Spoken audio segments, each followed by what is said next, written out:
একটা ডিম অথবা অল্প পরিমাণে ফ্রুট সালাদ সাথে রাখতে পারো। সকালের খাবারটা এমন হওয়া উচিত যেই খাবারটা আমাদের শরীরে সারাদিনের পুষ্টির যোগান দিবে।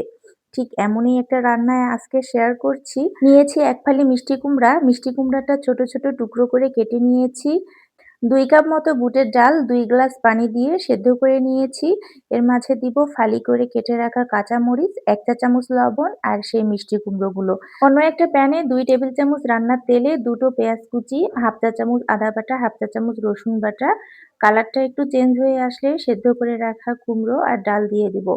১ চা চামচ জিরের গুঁড়ো, কিছুটা হলুদ গুঁড়ো দিয়ে কিছুক্ষণ রান্না করে নিব।